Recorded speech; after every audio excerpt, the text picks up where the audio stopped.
you're still in Doom, so kill the bad guys. It's funny, you know, like the walls of text. I mean, who really cares? But do I have any rockets? How many rockets do I have? I have a few. So, ouch, ouch, ouch, ouch, ouch. So, you know, the Wolfenstein levels, I did in one of my many unsuccessful playthroughs. I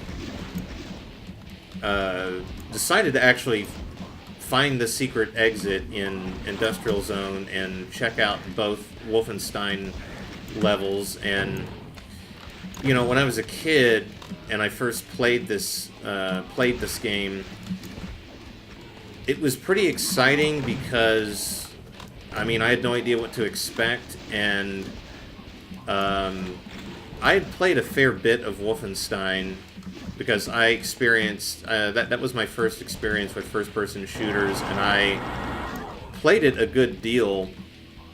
You know, really enjoyed the demo, and I don't remember if I had played the retail version by that point, but I certainly had developed a fondness for it, even though I wouldn't play it today if you paid me. Well, actually, maybe I would if you... No, I would. If you paid me, yes, I would play it. But I mean, it's not a game that I'm invested in at this point. But at the time, because I was, you know, it seemed really novel and interesting to be like, oh right, these guys made Wolfenstein, so hey, it's like Wolfenstein, but it's Doom, and that was cute and all, but I revisited those levels recently, and they're both terrible because there's just not a lot you can do with Wolfenstein's orthogonal, you know, kind of 90-degree based tile engine where there's really no room for any sort of architecturally interesting environments or anything like that. It's just a lot of big, dumb, square, and blocky environments, and that's just the limitation of the Wolfenstein engine. So obviously in this homage, like you have these great levels in Doom 2 with lots of height variation and stuff like that, and angled walls and all that, and then you've got these Wolfenstein levels that are just so empty and weird, and they use the textures from, I think, like the Atari. I don't know if it was the 3DO or there was some.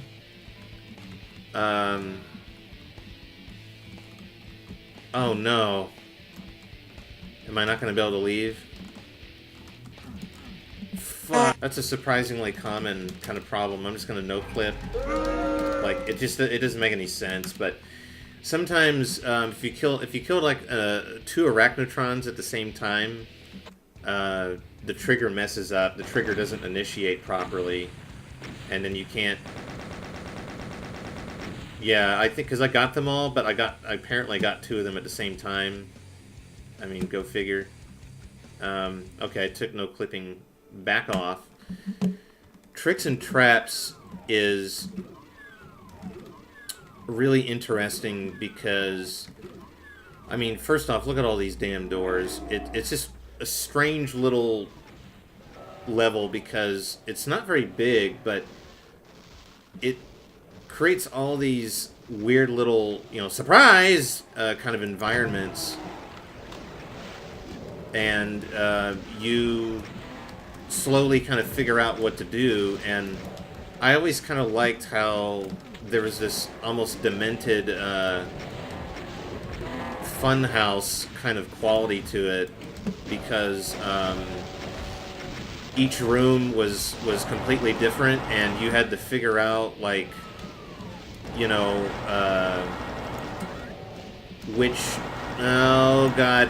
you had to figure out which rooms were relevant, you know, to actually solving the puzzle, and which ones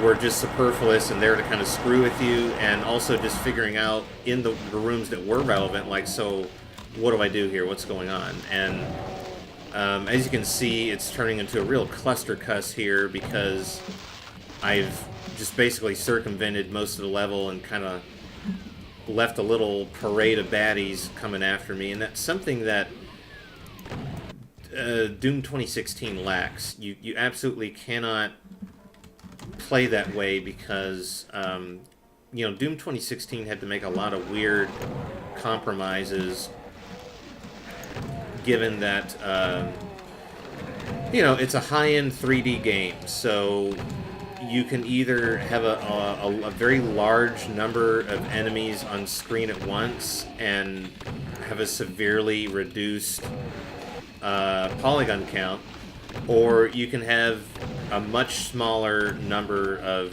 very, very high detail enemies. And I wouldn't have minded if they had cut down the polygons by half, and it meant they could get like a lot more monsters on screen. Why not?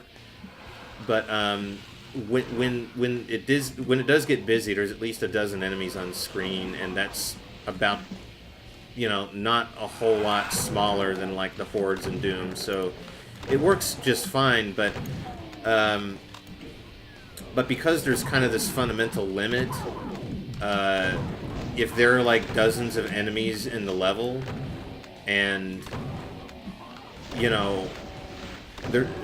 In Doom 2016, you can have dozens of enemies in a level, even though only about a dozen or a little more than a dozen can be on screen at once, because you're never fighting more than a few at a time, and that obviously means that the polygon count, you know, is not going to get too crazy. But if it were to, oh my god, that hurt. If you were to play the game, if the game were set up like it is here, where you could kind of play at your own pace, then you might potentially have several dozen enemies after you at once, and that's not something that Doom 2016 would have been able to handle. So it kind of sections off the level quite a bit by, oh dear lord. I don't like this level very much. This is the first stinker, by the way, folks. Yep. We're going to have a little list of stinkers, and this is the first one. And it's not because I died. There are lots of levels where I'll just play over and over until I win, and it's fun. But I'll say that this is definitely a level that has some parts I just don't find that engaging, and then having to... Like, this whole pit in the beginning kind of is very whatever to me, and it sort of brings down the experience a bit, because there's lots of little bits that are cool, but then there's a few bits that I feel just, I don't know, it just feels sloppy, and I don't like it. But yeah, so depending on how I play, I might have dozens of enemies coming after me at once, and that's not something that even the PS4 or whatever, or your modern PC would handle too well. So they lock you in, and they don't do it all the time, but that sense of being able to play at my own pace like I am here isn't really there, and that's kind of unfortunate. But I'd like to think that, I mean, there's obviously going to be another Doom game, because it basically was given the chance to, you know, Bethesda was nice enough to basically be like, look, I know that you kind of had to cancel Doom 4 because it just wasn't what people were wanting out of a Doom experience, but we're going to give you another chance, so let's just see what happens. And by golly, they basically pulled it off, but that was kind of their proving grounds to kind of see, like, do people still give a shit about the new Doom game, and clearly they do, which is great. But you know, some of the Doom experience didn't exactly translate to the new one. Not part of it was because of hardware limitations, like the monsters issue. And some of it was just design choices that maybe could have been better in retrospect, but we're, you know, maybe it was about testing out something, or maybe it was about catering to some of the newer kind of newer generation of gamers, because you do have to an extent, do that. You know, you can't make a purely old school kind of thing and expect it to sell well. There's always a compromise that has to be made. I love that. Love those stairs there. That's a neat little effect. So, the kind of not being able to quite play at your own pace thing is one of them. And another thing was kind of the exploration factor, which, in my opinion, seems to, and I think a lot of people agree with this, it really seems to disappear during the second half of the game when you're kind of spending more time in hell and all that. A lot of that part of the game, especially in hell itself, feels and is very linear for the most part. It's very, very Painkiller-esque, where you're just getting locked in arenas and having to fight a bunch of bad guys, and you know, that gets a little old, whereas like levels like the Foundry are used as an example of a really good non-linear sort of experience. And indeed, while there is a mission objective there where it's like, okay, you got to find these nests and destroy them, you are free to do it at your own pace, and there's like, I think you got to get a key or two. Oh boy. And that's actually a really rewarding experience that, I don't know, it's the level that seemed to feel the most like a classic Doom level, because of that exploratory factor, and because of, you know, being able to just play it in different ways, which once you get to those later hell levels, it's really just a matter of how fast can you get through this same route, which that's not varying it up. Varying it up is when you're actually able to really approach the level in a different way. Like here, you can actually approach where, you know, you could be up there and the crossfire would be slightly different. And I don't know, I like stuff like that. I think that's really cool. And I remember as a kid that area like really stuck out to me because it was just a really neat little, you know, finale. So this is another level where, because of the route I'm taking here, I'm able to circumvent quite a bit of the level. And this is not going well. This is not going well.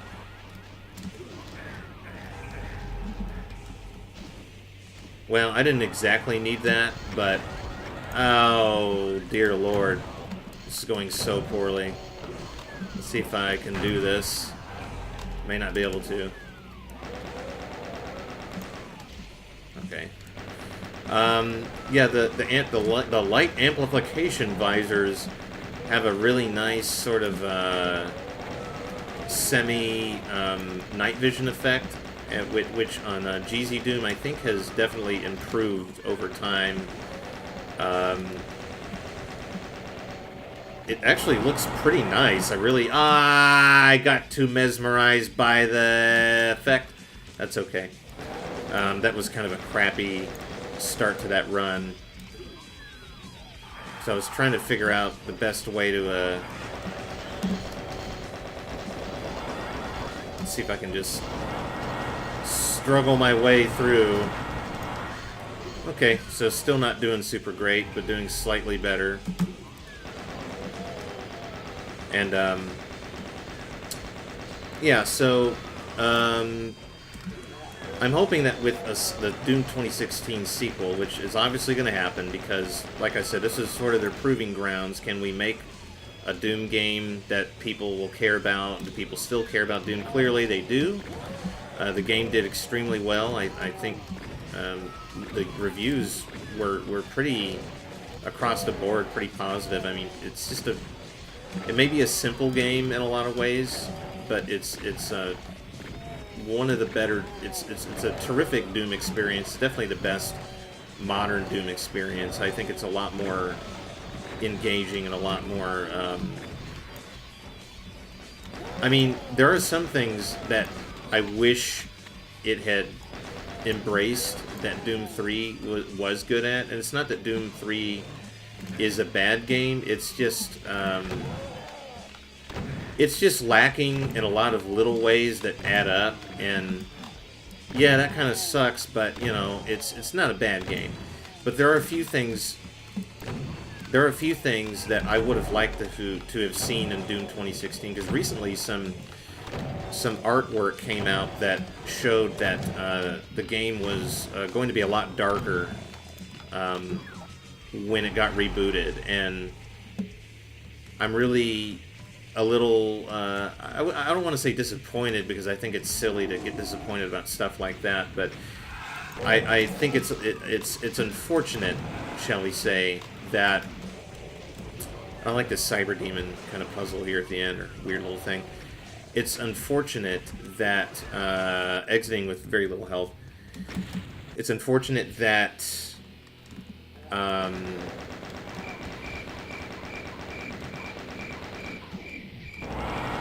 kind of lost. I said that. It's unfortunate that I said it so many times I forgot what my point was, but you know, during when Doom was being rebooted as Doom 2016, they ultimately took a slightly cartoonish direction, which is fine because the game still looks great, but some of these early concepts that came out, like of the cyber demon and some of the environments and stuff, show a much darker game that seems like just a really mature progression. I love this area here and how the archvile just comes out of nowhere. Anyway, that version, and we're not talking about the canceled Doom 4 that was kind of Call of Duty-ish. I'm talking about, this is very recent that some stuff surfaced. And it just looked like it was going to be a continuation of Doom 3 style, which I think because of the technology at the time, it couldn't really. I don't know, like Doom 3 sometimes looks sort of bland, but it seems like there's something really great underneath the surface, you know, and it seemed like that version of Doom 4 or whatever, the new Doom, was going to be like that, and I'm hoping that we'll get a better blend of everything. Doom 2016 is a great blend of like all the Dooms in a way, but it doesn't have much of that horror aspect from Doom 3 or Doom 64, and that's something I'm really looking forward to, and I'm hoping that they'll embrace that with the with whatever the next one is, which is more than likely going to be a Hell on Earth reboot, which, you know, even though they tried that already, it didn't work, and I think now they know. Let's get rid of a couple of those Lost Souls. I think now they know how to handle. They know what's probably going to work better for, like, you know, reimagining Earth. And I'm hoping that it'll kind of be both archaic and futuristic, which I think is a lot of what Doom's style is about, because, I mean, the id Software boys, you know, they used to do, like, D&D games and stuff like that, so it's important to... There we go. It's important to note that it wasn't just this heavy metal thing. It was also this RPG D&D thing, and so there is kind of this interesting mixture of, like, you know, the arcane, but also the futuristic and the demonic. It's a very strange mixture of styles, and I think that's partly what gave Doom its edge above the competition, because you know, a lot of it, I mean, I think the theme, Doom's overall theme probably seems generic by today's standards, but certainly back then there were not games that were this ballsy and kind of just out there. This was definitely the most extreme and crazy, from that period. He's still in Doom. Look, here's Factory.